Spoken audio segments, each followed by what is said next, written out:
ნუ რა თქმა უნდა, ამ მოლაპარაკებებმა ძალიან ბევრი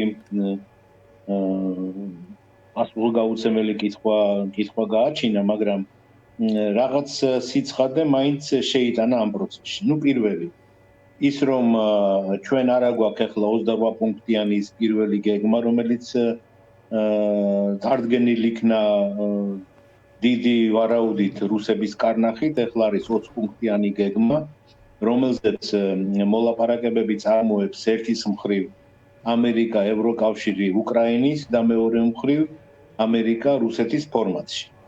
ეს პრეზიდენტმა ტრამპმაც დაადასტურა, უთხრა რა პრეზიდენტ ზელენსკის რომ საუბარში პუტინთან გაიარა ეს 20 პუნქტიანი გეგმა. ეს ერთი.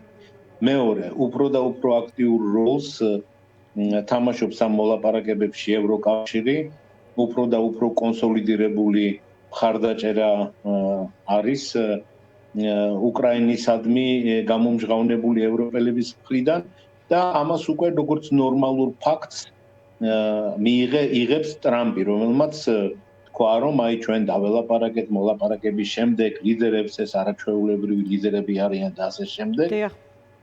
მესამე ის რომ შეთანხმდნენ როგორც ჩანს ძალიან აქტიური გვექნება ჩვენ იანვარი დასაწყისი შეხვედრაზე შეთანხმდნენ როგორც ამერიკა ევროპელების უკრაინის ვაშინგტონში ასევე მრჩევლების როგორც ასე ამბობენ მრჩევლების ამერიკელების უკრაინელების და ევროპელების კიევში რომ ბოლომდე მიიყვანონ ამ ხელშეკრულებების პაკეტი. ახალი იყო კიდე ის რომ ჩვენ აქამდე ვიცოდით რომ 4 დოკუმენტი მუშავდებოდა. ეს არის 20 პუნქტიანი გეგმა 1, გარანტიები უსაფრთხოების ამერიკელების მხრიდან უკრაინისთვის 2, ევროპელების გარანტია უკრაინელებისთვის 3 და უკრაინის აღდგენის და აღორძინების გეგმა როგორც ეძახიან მას 4.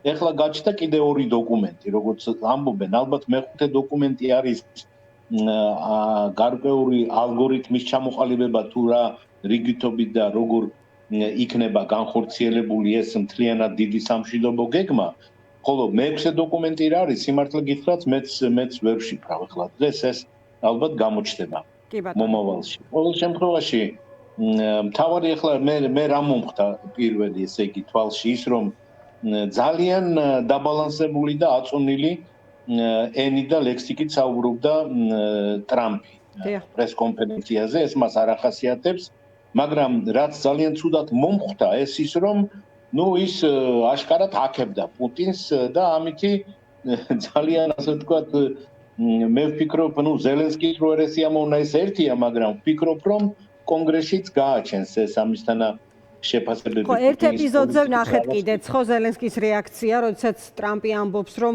პუტინს უნდა უკრაინის თქვათ წარმატება, ხო თუ არ ვწდები ეს სიტყვა ახსენა და ვნახეთ რა უკრაინა იყოს წარმატებული და მას უნდა რომ ამუშავოს ზაპოროჟიეს ელექტროსადგური ატომური რომ უკრაინას მიეღოს. ბატონო ვალერი, აი დიახ, ბოდის გიხდით, ერთი კითხვა მინდა მოვასწრო თქვენთან. რუსებმა ახლა ცოტა ხნის წინ თქვენ პესკოვზე დაყრდნობით შეგვიძლია ვთქვათ რომ ისინი ეთანხმებიან ტრამპის შეფასებას, რომ უკრაინის შესახებ მოლაპარაკებები არის დასკვნით ეტაპზე, ხო? ესეც ალბათ მნიშვნელოვანია, რაც ითქვა ცოტა ხნის წინ და 90% ახსენა ზელენსკი, მაგრამ ის ასევე ამბობს, რომ 30, 40 და 50 წლიან უსაფრთხოების გარანტია ზელაპარაკება ტრამპს და ეს უნდათ სწორედ უკრაინელებს ამერიკელებისგან. აი აქამდე მისულ არაზეა დამოკიდებული ტრამპი ახსენეთ თქვენ, მისი არაორდინალურობა გადაწყვეტილების მიღების პროცესში და მოლაპარაკებაში, ეს იცის უკვე კარგად საზოგადოებამ. აი როგორ მივა აქ, როგორ შეიძლება აქამდე მივიდეს პროცესი? ხო, ნუ ჯერ ერთი ზელენსკიმ გარკვეულწილად შეეწინააღმდეგა საკუთარ თავს, რამე თუ განაცხადა რომ 100%-ით არის შეთანხმებული უსაფრთხოების დოკუმენტი ამერიკელებთან. და ამასთან ერთად თქვა რომ არის შეთანხმებული 15 წელზე, მაგრამ მას უნდა 30, 40, 50. ესე იგი ხანგრძლივობა არ არის შეთანხმებული როგორც ჩანს. უბრალოდ შეთანხმებულია 15 წლის ვადით და ზელენსკის უნდა მეტი ეს სრულიად გასაგებია, რატომ ახლა 91 წლის კაცისთვის ახლა აბსოლუტურად სულ ერთია 20 და 30 წლის შემდეგ რა მოხდება. ამიტომ ვფიქრობ რომ ახლა ამას გადალახავენ დაბყოლებას როგორმე, მაგრამ აი ეს რა თქმა უნდა ეს პუტინის შეფასება რომ მას უნდა აღორძინებული და წარმატებული უკრაინა ეხლა ეს ღიმილს იწვევს რა. თუმცა მე აქ იცით რაც ვხედავ, აი ტრამპმა ისიც თქვა, რომ აი პუტინმა განაცხადა, რომ მზად არის რომ იაფი ენერგორესურსები მიაწოდოს უკრაინას. მე არ გამოვრიცხავ, რომ პუტინმა ეს უთხრა ტრამპს, იმიტომ რომ მას თავისი მიზეზი აქვს ამისთვის.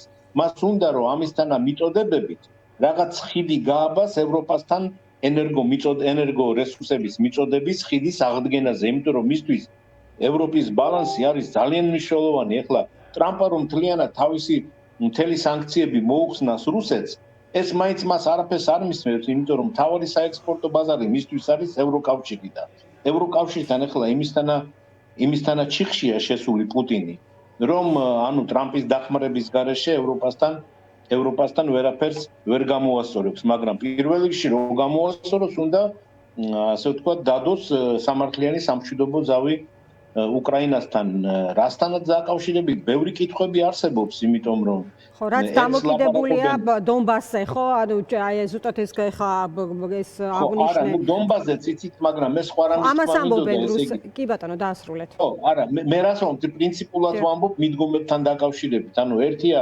კირილ დმიტრიევის პირით რას ელაპარაკებიან ამერიკელებს, ხო, იმიტომ რომ ისიც ამბობს, რომ აი კონსტრუქციული წინ მივდივართ რაღაცა და მეორე არის ის, რასაც პუტინი აჟღერებს შიგნით.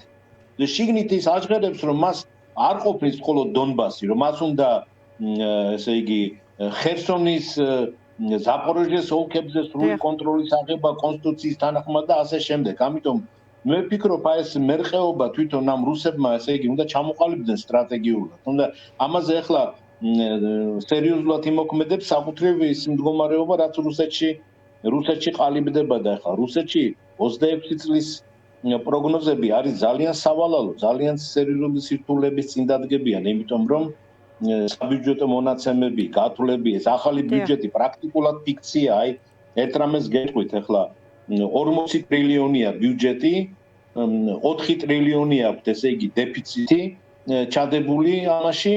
იმ პირობებში, როცა წელს უკვე 5 ტრილიონიანი დეფიციტი აქვს, რომელიც 5-ჯერ უფრო გაიზარდა მაჩვენებელთან დაკავშირებით საპროგნოზოსთან ამი წლის და მომავალი წლის ბიუჯეტში ჩადებული აქვს საშუალო ფასი $59 ერთ ბარელზე ნავთობის.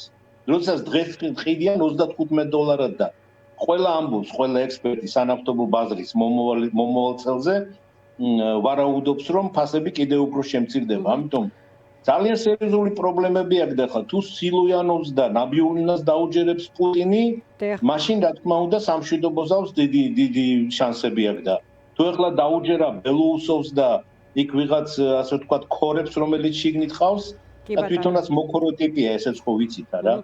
და ბატონო ვალერია, რუსების პოზიცია ვახსენე და ამ სწორედ ამას ესმინდა და ასევე ვთქვა და დავასრულო, რომ ანუ პესკოვის განმარტებით ეს უკვე არის განცხადება, რომელიც გავრცელდა მოლაპარაკებების შემდეგ, რუსები მოქმედებების შეწყვეტის პირობად, ანუ საბრძოლო მოქმედებების შეწყვეტის პირობად ასახელებენ ჯარების გაყვანას დონბასიდან ადმინისტრაციულ საზღვრებს მიღმა და ეხლა ვკითხულობდი ზელენსკის ბოლო განცხადებას, რომელიც უცნაურად აფასებს პუტინის მიერ ტრამპთან საუბარს ომის დასრულების სურვილზე, მაშინ როდესაც პირიქით, ხო, ის ყველა არაერთ მის მიმართვაში ამბობს, რომ სურს ომი გააგრძელოს.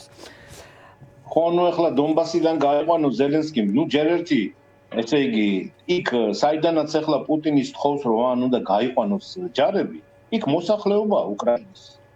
იმ მოსახლეობას უნდა ახლა იმას ეკითხება ვინმე რამეს, რომ უნდა იმას, რომ უკრაინელები იქიდან გავიდეს და ეს სისხლიანი პუტინის რეჟიმი იქ დაეპატრონოს ვითარებას ესეთიდან. მე აქედან ბევრი ის არის. ეს ზუსტად ადასტურებს იმას, რომ მერყევია დღეს რუსების პოზიცია და პრინციპში ახლა მათ ჯერზეა ჩამოყალიბება თავისი მიდგომების, იმიტომ რომ როგორც ჩანს ამერიკის პოზიცია უფრო და უფრო უახლოვდება უკრაინის და ევროპელების პოზიციას, რომელიც ისედაც ძალიან დიდი მადლობა. დიდი მადლობა. დაგემშვიდობებით ვალერი ჩეჩელაშვილი.